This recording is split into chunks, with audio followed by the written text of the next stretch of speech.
Hi friends, welcome to my YouTube channel all around us. ಎಲ್ಲ ಹೇಗಿದ್ದೀರಾ? ನಾನು ಚೆನ್ನಾಗಿದ್ದೀನಿ. ಮತ್ತು ಎಲ್ಲರದು ಕಾಫಿ ಆಯಿತಾ? ನಂದು ಕಾಫಿ ಆಯಿತು. ಹಾಗೆ ಸ್ವಲ್ಪ ರಿಲ್ಯಾಕ್ಸ್ ಮಾಡ್ತಾಯಿದ್ದೆ.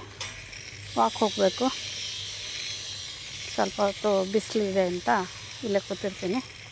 ಬಿಸಿಲು ಕಡಿಮೆ ಆದಮೇಲೆ ಸ್ವಲ್ಪ ವಾಕ್ ಮಾಡೋಣ ಅಂತ, ಬಿಸಿಲು ಕಡಿಮೆ ಆಗಲಿ ಅಂತ ವೆಯ್ಟ್ ಮಾಡ್ತಾಯಿದ್ದೀನಿ. ಮತ್ತು ಇನ್ನೇನು ಸಮಾಚಾರ? ಎಲ್ಲ ಚೆನ್ನಾಗಿದ್ದೀರಾ?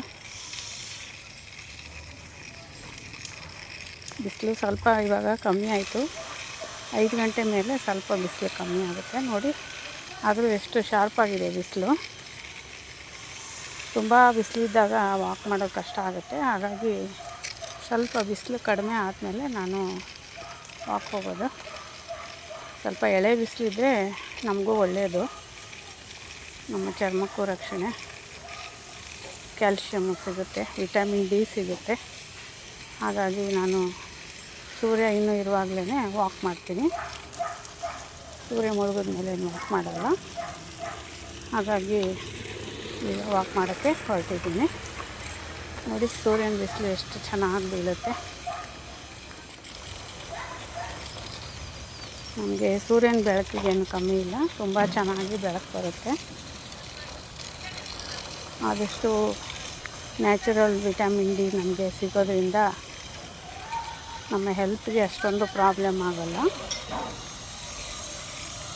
ಇದು ನೋಡಿ, ನಮ್ಮ ಬ್ರೂನೋ, ಇದು ನಾಯಿ ಮರಿ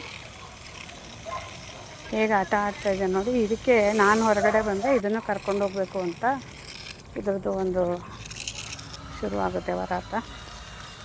ಇದು ನೋಡಿ, ಇಲ್ಲೇ ಪಕ್ಕದಲ್ಲಿ ಚಿಕ್ಕ ಚಿಕ್ಕದಾಗಿ ಹೂಗಳು ಬಿಟ್ಟಿದೆ. ಎಷ್ಟು ಚೆನ್ನಾಗಿ ಬಂದಿದೆ ನೋಡಿ ಹೂಗಳು. ಪಿಂಕ್, ಯೆಲ್ಲೋ, ಪರ್ಪಲ್, ಇಷ್ಟು ಚಿಕ್ಕ ಹೂಗಳಲ್ಲೇ ನೋಡಿ ಎಷ್ಟು ಕಲರ್ ಕಾಂಬಿನೇಷನ್ ಇದೆ. ಈ ಹೂಗಳ ಮೇಲೆಲ್ಲ ಸೂರ್ಯನ ಒಂದು ಚಿನ್ನದ ಕಿರಣ ಬೀಳುತ್ತೆ.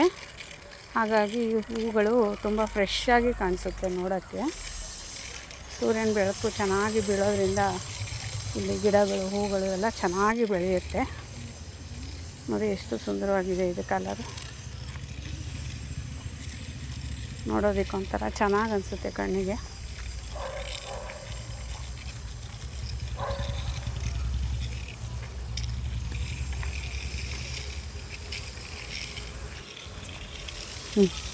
ಸುಮ್ಮನೆ ಟ್ರೈ ಮಾಡಿದೆ ಹಾಗೆ ಕಿವಿ ಮೇಲೆ ಹೂ ಇಟ್ಕೊಳ್ಳೋಕ್ಕೆ.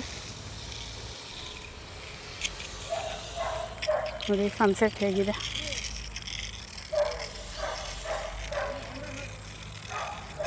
ದಿನ ಸೂರ್ಯನ ಬೆಳಕು ತೊಗೊಳ್ಳೋದ್ರಿಂದ ಔಷಧಿ ಮಾತ್ರೆ ಇದ್ರ ಕಮ್ಮಿ ಆಗುತ್ತೆ. ಔಷಧಿ ಮಾತ್ರೆ ಎಲ್ಲ ಅಷ್ಟೊಂದು ಬೇಕಾಗಲ್ಲ. ಏನು sunlight is good for health. ನೋಡಿ, ಇದು ನಮ್ಮ ಬ್ರೂನೋ. ನಾನೊಬ್ಬಳೇ ಓಡಾಡ್ತಿದ್ದೀನಿ ಅಂತ ಇದಕ್ಕೆ ಒಂದು ಹೊಟ್ಟೆ ಕಿಚ್ಚು, ತಾನು ಬರಬೇಕು ಹಿಂದೆ. ಇದನ್ನು ಎಳ್ಕೊಂಡು ಹೋಗೋದು ತುಂಬ ಕಷ್ಟ.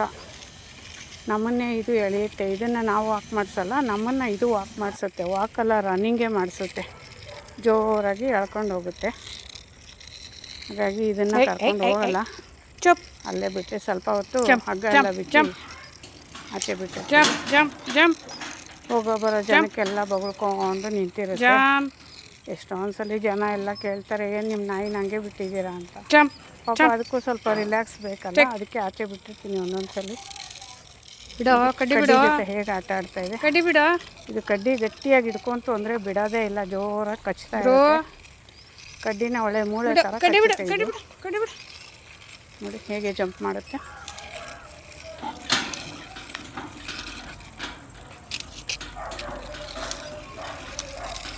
ಒಂದೊಂದ್ಸಲಿ ಎರಡೇ ಕಾಲಲ್ಲಿ ನಡೆಯುತ್ತೆ. ಕಡ್ಡಿ ಬಿಡ ಬ್ರೋ.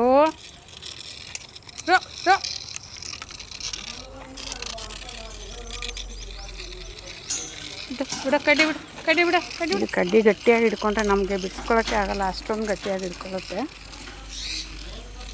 ಕಡ್ಡಿ ಎಷ್ಟು ಕಡ್ಡಿ ಮುರಿದಾಕುತ್ತೋ ಇದು. ಪಾಪ ಮಕ್ಕಳು ಕಡ್ಡಿ ತೊಗೊಂಬಂದು ಇಟ್ಕೊಂಡಿರ್ತಾರೆ ಆಟ ಆಡೋಕ್ಕೆ. ಇದೆಲ್ಲ ಕಡ್ಡಿನ ಮುರಿದಾಕ್ಬಿಡುತ್ತೆ, ಬಾಯಲ್ಲಿ ಕಚ್ಚಿ ಕಚ್ಚಿ ಕಚ್ಚಿ. ಬಿಡು, ಕಡ್ಡಿ ಬಿಡು, ಕಡ್ಡಿ ಬಿಡು. ಕಡ್ಡಿ ಮುರಿದಾಕುತ್ತೆ, ಕಡ್ಡಿ ಬಿಡು. ಚಪ್ಪಲಿ ಎಲ್ಲ ಕಚ್ಚಾಕುತ್ತೆ. ಕಡ್ಡಿ ಬಿಡವ, ಕಡ್ಡಿ ಬಿಡು, ಕಡ್ಡಿ ಬಿಡು. ಏನೂ ಗೊತ್ತಿಲ್ಲದವ್ರ ಥರ ಸುಮ್ಮನೆ ಕಡ್ಡಿ ಬಿಡು. ಬ್ರೋ ಬಿಡು ಬಿಡು ಬಿಡು. ಇದನ್ನು ಸುಧಾರಿಸೋದೆಲ್ಲ ತುಂಬ ಕಷ್ಟ ಇದು. ಏನು ಅಷ್ಟು ಜೋರ ಬೆಳೀತೀನಿ, ಹಾಗಾಗಿ ಯಾವಾಗಲೂ ಇದನ್ನು ಸ್ವಲ್ಪ ಕಟ್ಟಾಕಿರ್ತೀನಿ. Jump jump. ಆಚೆ ಬಿಡೋದು ಕಮ್ಮಿ. ಆಚೆ ಬಿಟ್ಟರೆ ಎಲ್ಲರ ಹತ್ರ ಜಗಳ ಮಾಡಬೇಕಾಗತ್ತೆ, ಹೋಗೋರ ಹತ್ರ ಬರೋರ ಹತ್ರ ಎಲ್ಲ. ನೋಡಿ ಈಗ ಸೂರ್ಯ ಹೇಗಿದ್ದಾನೆ, ಸೂರ್ಯ ಮುಳುಗ್ತಾ ಇದ್ದಾನೆ ಇವಾಗ. ಸನ್ಸೆಟ್ ನೋಡಿ ಎಷ್ಟು ಚೆನ್ನಾಗಿದೆ ಕಲರ್, ಸೂರ್ಯನ ಕಲರು. ಅದೇ ಕುಂಕುಮದ ಬಣ್ಣ ಇದೆ, ಕ್ರಿಮ್ಸನ್ ಕಲರ್ ಅಂತಾರಲ್ಲ ಹಾಗೆ. Okay friends, thank you for watching. Subscribe ಮಾಡ್ಕೊಳ್ಳಿ, ವಾಚ್ ಮಾಡಿ. Thank you very much. See you again.